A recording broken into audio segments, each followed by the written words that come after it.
আসসালামু আলাইকুম বন্ধুরা, সবাই কেমন আছেন? আশা করি ভালো আছেন। আজকে আপনাদের মাঝে চলে আসলাম আরেকটি ভিডিও নিয়ে। তো আজকের ভিডিওর রেসিপি হলো পেঁয়াজ দিয়ে হাতে মাখা শুটকির ভর্তা। আজকের এই ভর্তাটা অনেকে অনেকভাবে তৈরি করে থাকেন, সবার পদ্ধতি একরকম নয়। সবাই এই ভর্তাটা পছন্দ করে। এই হাতে মাখা ভর্তাটা বাংলাদেশে অনেক জনপ্রিয়। তো আমি এই ভর্তাটা তৈরি করার জন্য প্রথমে আপনারা দেখতেই পেলেন যে কিছু শুকনো মরিচ ভালো করে ভেজে নিয়েছি। এই ভাজার কাজটা তেল ছাড়াই করতে হবে। অনেকে তেল দিয়ে করে, তবে তেল ছাড়া করলেই বেশি ভালো হয়। তারপর আমি এখানে শুটকি নিয়ে দিলাম। শুটকিটাকে ভালোভাবে পরিষ্কার করে এপিট ওপিট করে ভালো করে ভেজে নিতে হবে। শুটকি পুড়ে যাতে না যায় সেই জন্য বিশেষ খেয়াল রাখতে হবে। তারপর আমি এখানে 4টা বড় সাইজের পেঁয়াজ নিয়েছি। এই ভর্তায় পেঁয়াজটা বেশি দিলে ভর্তাটা ভালো লাগে। অনেকে অনেকভাবে তৈরি করে থাকেন, তবে আমার কাছে বেশি পেঁয়াজ দিলেই ভর্তাটা ভালো লাগে। তারপর আমি সেই শুকনো মরিচগুলো নিব। শুকনো মরিচগুলোকে নিয়ে একটা একটা করে পরিষ্কার করে নেব। মরিচগুলো পরিষ্কার করে আমি পেঁয়াজের সাথে ভালো করে মেখে নেব।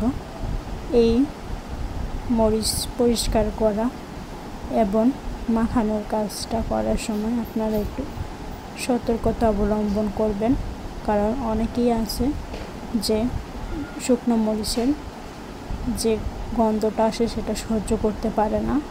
তো আপনারা এই সময় মুখে একটা কাপড় বেঁধে নেবেন বা নাকে অন্ততপক্ষে একটা কিছু দিয়ে ধরে রাখবেন, যাতে গন্ধটা আপনাদের নাকে না লাগে। তো আমি এখন ভালোভাবে মরিচটাকে ভেঙে নিচ্ছি। মরিচ ভাঙার সময়ও আপনারা একটু সাবধানতা অবলম্বন করবেন। অনেকেই আছে মরিচের ঝাঁঝ হাতে লাগে, হাত জ্বালা পোড়া করে।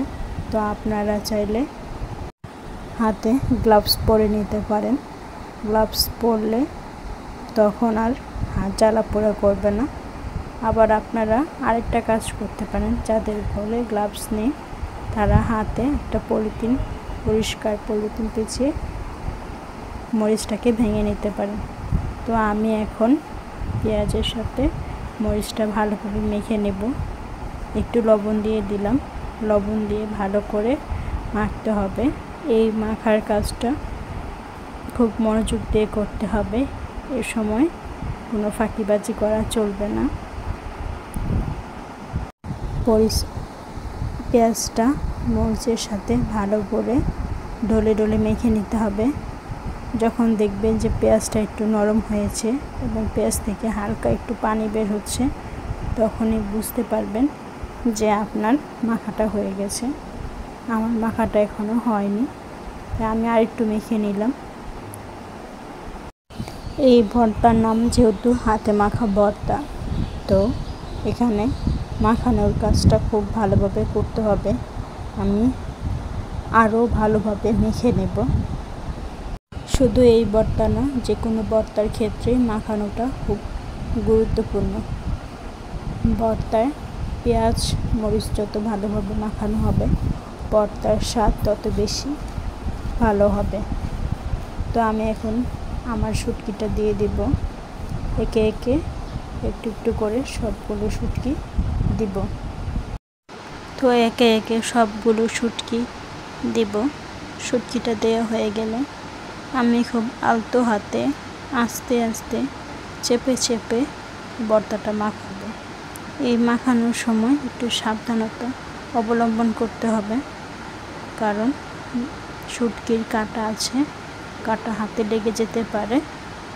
তো আপনারা এই কাজটা করার সময় একটু সাবধানতা অবলম্বন করবেন, যাতে হাতে কাঁটা ফুটে না যায়। তো আমি ধীরে ধীরে আস্তে আস্তে চেপে চেপে এই ভর্তাটা তৈরি করতে থাকবো। তো আপনারা দেখতেই পাচ্ছেন যে আমার ভর্তাটা হয়ে গেছে। এই ভর্তাটা করার সময় আপনারা খুব মনোযোগ দিয়ে করবেন। এই ভর্তায় ফাঁকিবাজি করলে ভর্তার স্বাদ ভালো আসবে না।